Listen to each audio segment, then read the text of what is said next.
Ինչքան էլ մարդկանց զգուշացնում ենք մի արեք եւ այլն, ասում ինչ են այդ դեպքում վաճառում։ Երկինքը պայթեցրել են ամանորի գիշերն ու նոր տարվա առաջին ժամերին հայտնվել հիվանդանոցում։ Գալուց մտածել եմ, որ այսինքն կտրելու են ցցենի ձեռքը։ Բուժկինն են ցավակ է, ես զարմանում եմ, որ ես ձեռքում եմ։ Իզմիլյան կենտրոն ամանորի գիշերը ճայթուկներից տուժած 4 մարդ են տարել։ Այրվածքներ, կոտրվածքներ, պատրված մաշկ, վնասված մատներ։ Բժիշկների խոսքով վնասվածքները տարբեր աստիճանի են, բայց բոլորի պատմությունն ունի նույն սկիզբը։ Երեխաներին էինք ուզում ուրախացնել։ Առաջին անգամն էր ու երևի վերջին։ Տուժածները ճայթուկները ձեռքով բռնած են վառել, մի քանիսն անվնաս են եղել, հետո արդեն ափի մեջ է պայթել։ Հենց 12-ը խփեց, դուրս եկանք, վառեցինք,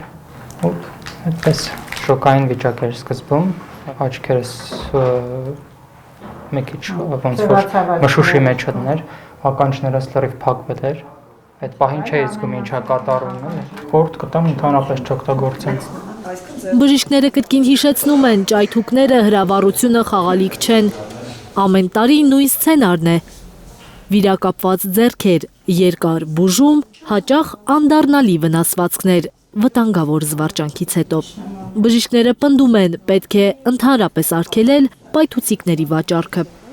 Տարիներ շարունակ այս խնդիրը ունենք եւ նոր տարվա գիշերը հենց ամանորի 31-ից հետո երբ սկսում են այս արդեն ինքնաշեն կամ գնված տարբեր տիպի պայթուցիկ սարքեր օգտագործել, մենք ունենում ենք հիվանդների հոսք։ Այս ամեն ինչից խուսափելու համար ամենաճիշտը կլինի զուտ արգելել վաճառք։ Եթե չլինի վաճառք, մենք չենք ունենա այս տիպի խնդիրներով հիվանդներ, որովհետև մատերը կորցրած, այրված ձեռքը ինչքան հնարավոր է փորձում ես հավաքել, բայց մեկը կորուստում է։ Պայթուցիկները, որոնք հաճախ մարդիկ օգտագործում են ամանորի գիշերը, ազատ վաճառվում են։ Ներքին գործերի նախարարությունը վստահեցնում է, մեծ հրավառությունները հնարավոր են միայն համապատասխան թույլտվություն ունեցող լիցենզավորված կազմակերպությունների միջոցով։ Զարուհի Սահակյան, Նորայր Շարբաթյան և Էլեն Յահինյան, Հայլուր։ Հայաստանում և աշխարհում տեղի ունեցող իրադարձությունների մասին առաջինն իմանալու համար բաժանորդագրվեք մեր ալիքին, սեղմեք զանգակը, որ բաց չթողնեք ամենահրատապը, ամենակարևորն ու հետաքրքիրը։